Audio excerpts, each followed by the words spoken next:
ঋণ খেলাপির অভিযোগে engineer T S আইয়ুবের মনোনয়ন আপিলেও খারিজ হওয়ার খবরে তার সমর্থিত নেতাকর্মীরা যা বলছেন। ইঞ্জিনিয়ার টিএস আইয়ুব ভাই একটি ব্যাংক সংক্রান্ত বিষয়ে, ঋণ খেলাপির বিষয়ে আজকে নির্বাচনী অফিসে একটা আপিল ছিল।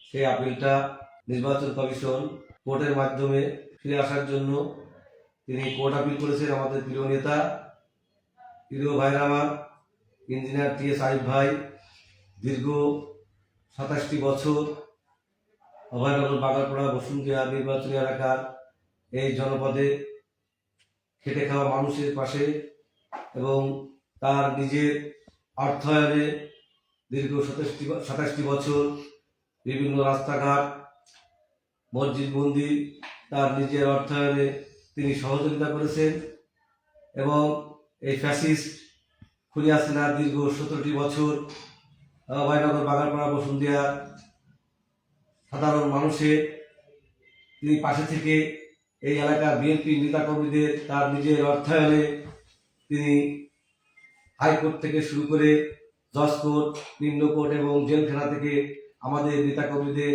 নিজের অর্থায়নে টাকা দিয়ে জামিন করিয়ে সাধারণ মানুষের পাশে থেকে তিনি দীর্ঘ 16টি বছর এই ফ্যাসিস্ট সরকারের বিরুদ্ধে তিনি সংগ্রাম করে গেছেন।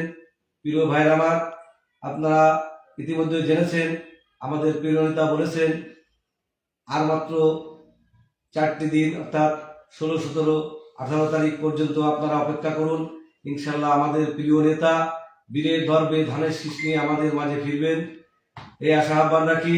পাশাপাশি আমাদের প্রিয় নেতার জন্য অভয়নগর, বাগারপাড়ার লক্ষ জনতা মানুষ তার জন্য দোয়া করছে, রোজা রাখছে, নামাজ পড়ছে।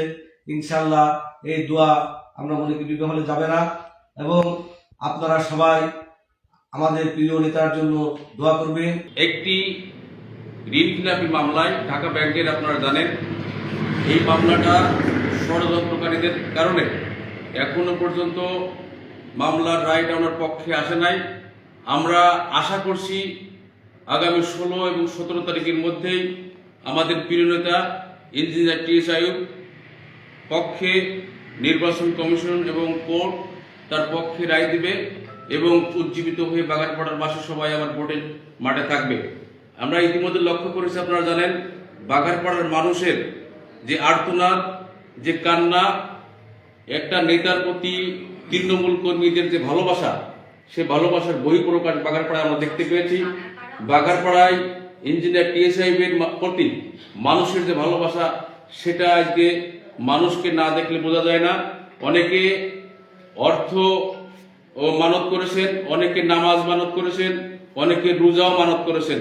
রোজা থেকে নামাজ পড়ে আল্লাহর দরবারে দোয়া করছেন যাতে আমাদের প্রিয় নেতা আবার আমাদের মাঝে ফিরে আসতে পারে। আমি শুধু এইটুকু আশ্বস্ত করতে চাই, আল্লাহর কাছে লক্ষ জনতার যে দোয়া, এই দোয়া বৃথা যেতে পারে না। ইনশাআল্লাহ উনি বীর দর্পেই বিজয় বেশে 16, 17 তারিখের মধ্যেই আমাদের 88 ধানের শীষ প্রতীক নিয়ে নির্বাচন করবেন, এই আশাবাদ ব্যক্ত করে এবং সবাইকে 17 তারিখ পর্যন্ত ধৈর্য ধারণ করার জন্য অনুরোধ জানিয়ে আমি আমার কথা শেষ করছি। প্রিয় বাগারপাড়াবাসী, একটা জিনিস আপনাদেরকে বুঝতে হবে, সেটি হচ্ছে যে আমাদের প্রিয় নেতা বারবারই কিন্তু বলে আসছেন যে উনি ওনার মনোনয়ন সেটি হাইকোর্ট থেকেই উনি ফিরে পাবেন। এই প্রত্যাশা কিন্তু উনি বারবার ওনার নিজস্ব সোশ্যাল মিডিয়াতে বা ওনার নেতাকর্মীদেরকে উনি জানিয়েছেন। এই জন্য আপনারা দয়া করে কেউ ভেঙে পড়বেন না, দয়া করে সবাই ঐক্যবদ্ধ থাকুন। আমরা ইনশাআল্লাহ আমাদের প্রিয় নেতার 27 বছরের শ্রম, এই ত্যাগ, এটি বৃথা যেতে পারে না। আমরা বিশ্বাস করি যে লক্ষ মানুষের দোয়া আর ভালোবাসা এটি ব্যর্থ হবে না। আমাদের প্রিয় নেতা প্রকৌশলী টিএস আইয়ুব ভাই উনি চূড়ান্তভাবে উনি ওনার প্রার্থিতা কোর্ট থেকে ফিরে পাবেন, এই প্রত্যাশা আমরা রাখি এবং উনি বীর দর্পে বাগারপাড়ায় এসে ধানের শীষের নির্বাচন করবেন। সত্যের সন্ধানে দক্ষিণ বাংলা।